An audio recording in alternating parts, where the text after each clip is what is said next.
સાંજની ભૂખમાં કંઈક ક્રિસ્પી ચટપટું અને હલકું ફૂલકું ખાવાનું મન કરે ત્યારે ઘઉંના લોટમાંથી એકદમ ઝટપટ બની જતો આ નાસ્તો છે, જે ખાઈને તમે કચોરી અને સમોસા પણ ભૂલી જશો, એટલો ટેસ્ટી છે. તમે આ નાસ્તાને ચા સાથે, કેચઅપ સાથે કે ગ્રીન ચટણી સાથે સર્વ કરી શકો છો. તો ચાલો બનાવવાનું શરૂ કરીએ. તો એના માટે ગેસ ઉપર એક પેનમાં આપણે થોડું પાણી ગરમ કરી તેમાં 1 ચમચી ખાંડ ઉમેરી દઈશું, જેથી આપણે જે આમાં વટાણા ઉમેરીશું એનો કલર બિલકુલ જળવાઈ રહેશે. હવે એમાં 1 કપ જેટલા આપણે તાજા લીલા વટાણા ઉમેરીશું અને 6 થી 7 મિનિટ માટે મીડિયમ તાપે આ વટાણાને આપણે બફાવા દઈશું. 70 થી 80% જેટલા જ વટાણાને આપણે બફાવા દેવાના છે. તો ત્યાં સુધીમાં એક બાઉલમાં આપણે સ્લરી બનાવવા માટે 1 ટેબલસ્પૂન કોર્નફ્લોર અને 1.5 ટેબલસ્પૂન મેંદો લઈશું. હવે એમાં થોડું થોડું કરી આપણે પાણી ઉમેરીશું અને મીડિયમ ગાળી આપણે સ્લરી તૈયાર કરીશું. ખાસ જે આ સ્લરી છે એ પાતળી ના થઈ જાય એનું આપણે ધ્યાન રાખવાનું છે. એકદમ જાડી પણ નહીં, એકદમ પાતળી પણ નહીં, આ રીતની આપણે મીડિયમ સ્લરી તૈયાર કરવાની છે.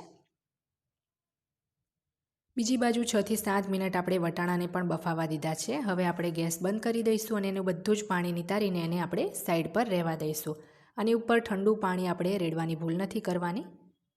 હવે લોટ બાંધવા માટે એક બાઉલમાં આપણે અડધો કપ જેટલો રવો લઈશું અને એની સામે આપણે 1.5 કપ જેટલો ઘઉંનો લોટ લઈશું. થોડો જો આ રીતના તમે રવો ઉમેરી દેશો તો આપણા જે રોલ્સ છે બહુ જ ક્રિસ્પી બનશે. 2 ચપટી જેટલો આપણે એમાં અજમો ઉમેરીશું અને સ્વાદ પ્રમાણે એમાં આપણે મીઠું ઉમેરીશું.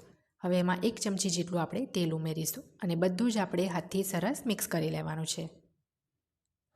હવે આમાં આપણે થોડું થોડું કરી પાણી ઉમેરીશું અને મીડિયમ કઠણ આપણે લોટ બાંધી દઈશું. અહીં જે આ લોટ છે તમે ઢીલો બાંધી દેશો તો રોલ્સ તમારા બિલકુલ પણ ક્રિસ્પી નહીં બને અને એકદમ કઠણ રાખશો તો પછી વણતા નહીં ફાવે. એટલે એકદમ ઢીલો પણ નહીં, એકદમ કઠણ પણ નહીં, એ રીતનો આપણે મીડિયમ લોટ રાખવાનો છે આ રીતનો. હવે એના ઉપર આપણે તેલવાળો હાથ લગાવીને ઢાંકીને એને રેસ્ટ આપીશું. ત્યાં સુધીમાં આપણે સ્ટફિંગ બનાવી લઈશું. તો સ્ટફિંગ માટે આપણે એક પેનમાં 1 ટેબલસ્પૂન જેટલું તેલ એડ કરીશું. તેલ ગરમ થાય એટલે એમાં અડધી ચમચી જીરું અને 5 ચમચી હિંગ ઉમેરીશું. સાથે જ 1 મોટી ચમચી અહીંયા તાજા વાટેલા આદુ લસણ મરચાં ઉમેર્યા છે અને ધીમા તાપે 1 મિનિટ એને સાંતળી લઈશું. ત્યાર પછી તેમાં આપણે જે વટાણા બાફ્યા હતા એ ઉમેરીશું. અહીં વટાણા 70 થી 80% જ બાફવાના છે. સ્વાદ પ્રમાણે એમાં મીઠું ઉમેરીશું. અડધી ચમચી જેટલું આપણે એમાં તીખું લાલ મરચું ઉમેરીશું. 1 મોટી ચમચી ધાણા જીરું પાવડર, અડધી ચમચી ગરમ મસાલો, 5 ચમચી હળદર અને અડધી ચમચી આમચૂર પાવડર ઉમેરીશું. હવે બધા જ મસાલાને આપણે સરસ મિક્સ કરીને 1 મિનિટ માટે ધીમા તાપે ચડવા દેવાના છે. મસાલા ચડી જાય પછી આપણે આ રીતના મેશરની મદદથી વટાણાને અધકચરા મેશ કરી લઈશું.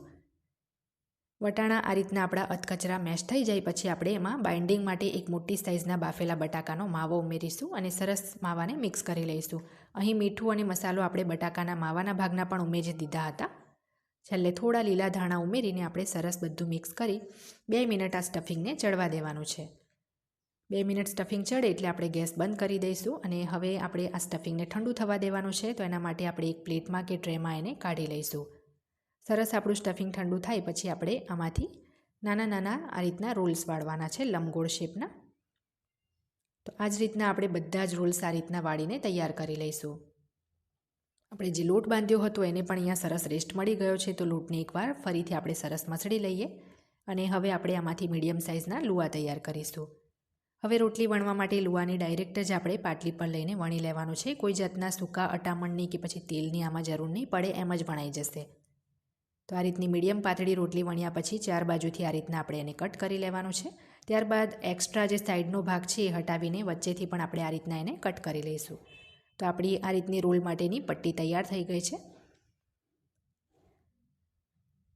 તો હવે આપણે આની ઉપર રોલ્સ મૂકીને એને આપણે આગળની સાઈડ આ રીતના ફોલ્ડ કરી દઈશું અને જે મેંદા કોર્નફ્લોરની આપણે સ્લરી બનાવી હતી એ સ્લરીને આપણે આ રીતના છેડા ઉપર લગાવી દેવાની છે, જેથી તળતી વખતે રોલ આપણા બિલકુલ ખુલી ના જાય. તો આ જ રીતના આપણે બાકીના બધા જ રોલ્સ તૈયાર કરી લીધા છે. ગેસ ઉપર તેલ પણ મેં પહેલેથી જ ગરમ કરવા મૂકી દીધું હતું. તેલ એકદમ સરસ ગરમ થઈ જાય એટલે આ રોલને આપણે આ રીતના છેડા છેડા પરથી મેંદા કોર્નફ્લોરની સ્લરીમાં કોટ કરીને તરત જ તેલમાં મૂકી દઈશું.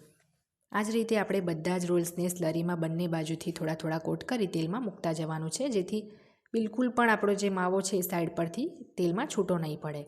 અહીં આપણે આ જે રોલ્સ બનાવ્યા છે એમાં વટાણાનો ઉપયોગ કર્યો છે. તમે એની જગ્યાએ તાજા મકાઈના દાણા કે તાજા તુવરના દાણાનો પણ ઉપયોગ કરી શકો છો. અને બાઇન્ડિંગ માટે તો તમારે બટાકાનો માવો યુઝ કરવો જ પડશે. તો આ બધા જ રોલ્સને આપણે મીડિયમ તાપે એકદમ ક્રિસ્પી અને ગોલ્ડન ના થાય ત્યાં સુધી તળાવવા દઈશું. તો 6 થી 7 મિનિટ પછી તમે જોઈ શકો છો રોલ્સ આપણા સરસ તળાઈને ગોલ્ડન થઈ ગયા છે. તો આપણે આ રીતના મોટા જારાની મદદથી બહાર એને એક ટિશ્યુ પેપર ઉપર કાઢી લઈશું. અહીં એને હું કેચઅપ સાથે સર્વ કરું છું. તમે એને ચા સાથે પણ સર્વ કરી શકો છો.